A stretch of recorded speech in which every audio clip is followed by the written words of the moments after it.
السلام علیکم ورحمۃ اللہ وبرکاتہ۔ میرے محترم ناظرین کرام،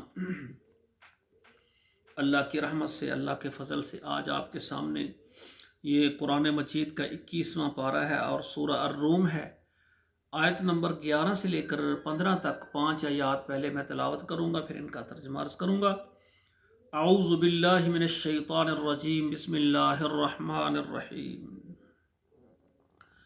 اللہ یبدأ الخلق ثم یعیدہ ثم الیہ ترجعون ویوم تقوم الساعة یبلس المجرمون ولم یکن لهم من شرکائہم شفعاء وکانوا بشرکائہم کافرین ویوم تقوم الساعة یومئذ یتفرقون فأما الذین آمنوا وعملوا الصالحات فهم فی روضۃ یحبرون۔ اللہ یبدأ الخلق ثم یعیدہ، اللہ تعالیٰ نے پہلی بار تمام مخلوق کو بنایا ہے اور دوبارہ اس کو دہرائے گا، دوبارہ پھر بنائے گا۔ ثم الیہ ترجعون، پھر اسی کی طرف پھر جاؤ گے۔ یوم تقوم الساعۃ یبلس المجرمون، جب قیامت یعنی برپا ہوگی تو اس دن جو مجرم ہے وہ آس توڑ جائیں گے۔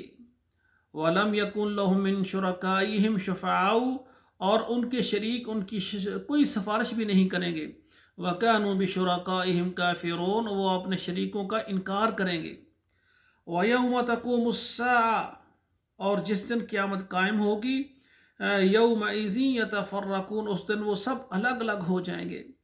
فَأَمَّا الَّذِينَ آمَنُوا وَعَمِلُوا الصَّالِحَاتِ، اور وہ لوگ جو ایمان والے ہیں جنہوں نے نیک اعمال کیے، فَهُمْ فِي رَوْضَةٍ يُحْبَرُونَ، اور باغ میں ان کی آوبخت ہوگی، ان کی تکریم توقیر، ان کی مہمان نوازی ہوگی۔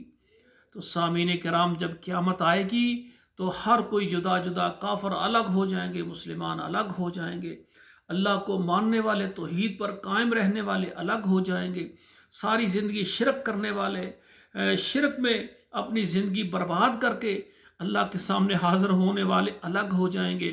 تو جو اللہ کے خالص بندے ہوں گے، اللہ بے شمار قسم کے باغات ہوں گے، ان میں ان کو اللہ ذوالجلال انعامات اور تکریم دیں گے۔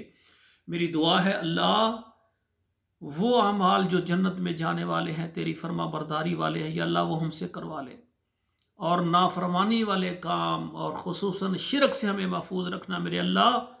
ہم تیرے کے ساتھ شرک کو گوارہ نہیں کرتے، اللہ اپنی رحمت کے ساتھ دنیا کے اندر ہمارے گناہ معاف کر کے، اللہ توحید کی نعمت سے مالا مال کر کے ہمیں اپنے پاس بلانا۔